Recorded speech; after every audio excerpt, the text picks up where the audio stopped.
Well, so did you feel like you struggled a long time? I mean, you Yes, obviously yes. did not. Many nights I would leave that club weeping, weeping, and I'd be so depressed. I'd be, because I was humiliated on stage.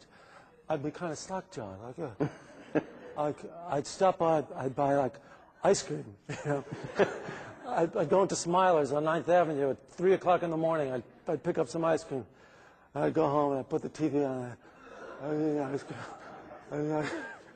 And then the next morning you wake up and you got to go back on. So that was the end of it, So it started all over again. But it was not lucrative either for a long time, was it? Oh yeah, that's quite an understatement. Right. Yeah. Yeah. No. I would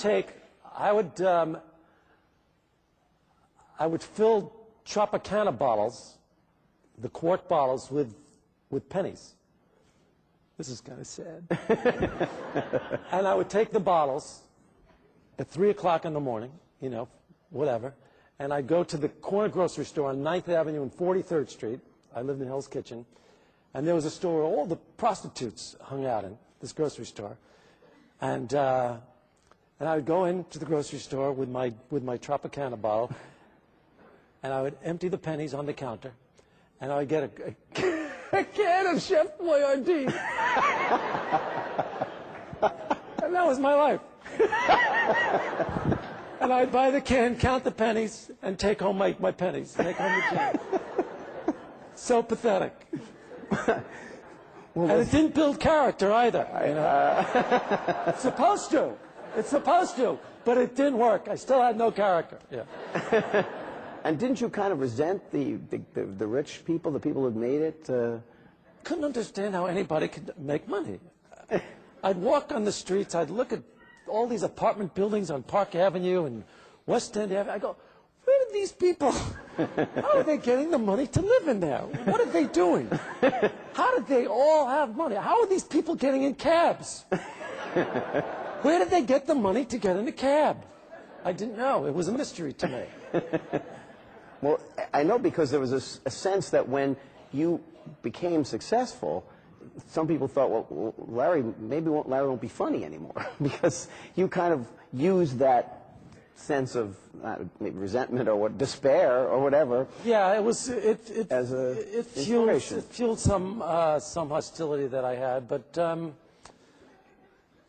you'd be surprised. It was an easy transition.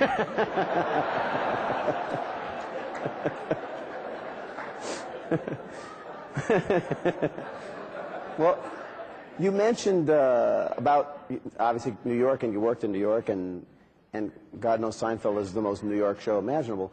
But you've now done what I think is an interesting switch and made an L.A. show, and L.A. is funny. I mean, you've found the humor in L.A., which I think is harder.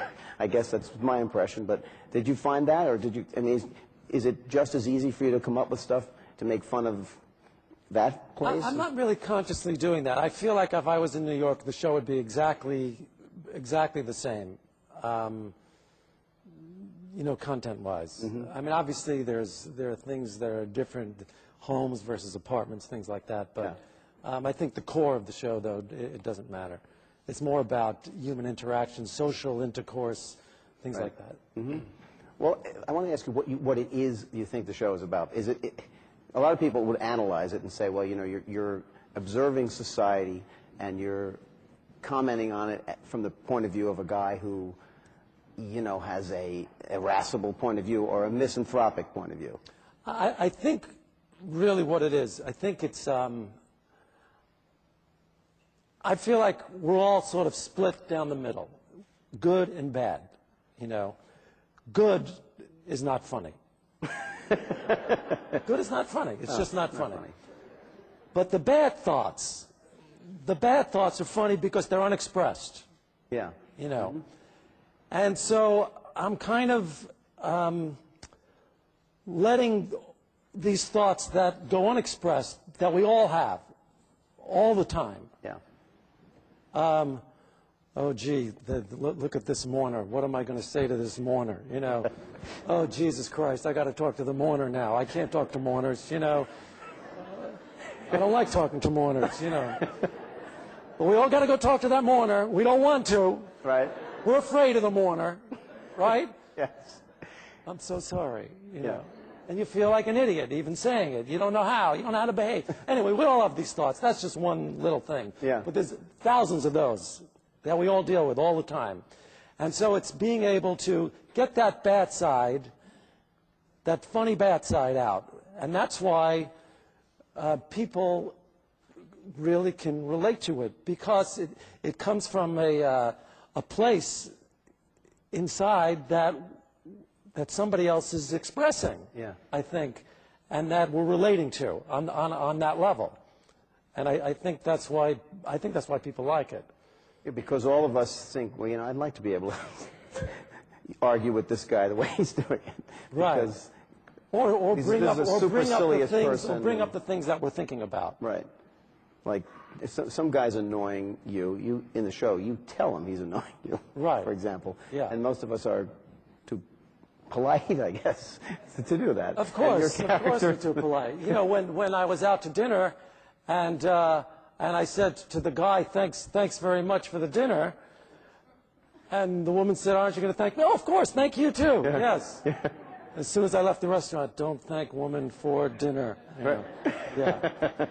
In the Notebook. In the Notebook, In don't the- thank woman. In the Notebook. Yeah. So on the show, I don't thank the woman. You know. In life, oh, thanks so much. You know. Were you ever whistling Wagner by any chance? If that someone hurt you. No, but I know how much Jews hate Wagner, and I thought I could.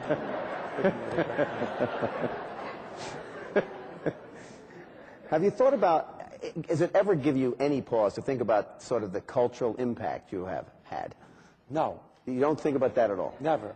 Yeah. So I have to, I don't think this is a show you wrote, but I was at church on Christmas Eve, right? And the priest is giving this very serious talk, and in the middle he says, and yada, yada, yada.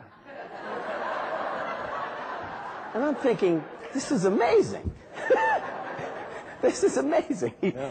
And no one batted an eye. Of course, we all have heard that, and now it's, and there's so many of those. I mean, Seinfeld must have 20 catchphrases that have sort of entered the Yeah. language, and I don't know how many you personally Well, wrote, but first of all, never once did I ever sit down thinking, got to come up with a catchphrase. Never. not even master domain? No, no, No. just only because it was funny did I use it. And a good euphemism. Yeah, Yes. a good euphemism, which we needed In that show, yeah. yes. Yeah, so no, I didn't write Master of Your Domain so people would go around saying, now you're Master of Your Domain. Yeah. And if I read a script by one of the other writers where I thought that they were trying to inject a little catchphrase, I would take it out. I Yeah. wouldn't use it. So they were all organic to whatever the show was. But if you hear them in general use now, do you say to yourself, wow, not that there's anything wrong with that. I mean, people will say that routinely. You know, I mean, it's like routine now. I said it myself. And you just did it the other day in the column, right, yeah. So it's like this thing that's transferred into the culture. Yeah. Well, that was a particularly good one. That not that there's anything. Did you write that one? Yeah. Well, You had a hand in it. it's a controversial subject. So. I should have known. But, no, it just strikes me that as a, you were stand-up, you did all, and then you became a writer. You didn't really think of being a sitcom writer before. No, never once did I think about it. It just happened this way, organically. It happened because of my relationship with Jerry. We were both comedians, and he was getting popular from his Letterman and Tonight Show appearances, and NBC wanted to do a show with him. Right. And then he approached me at Catch a Rising Star, and we went into a grocery store and started talking about the products, and this is what the show should be.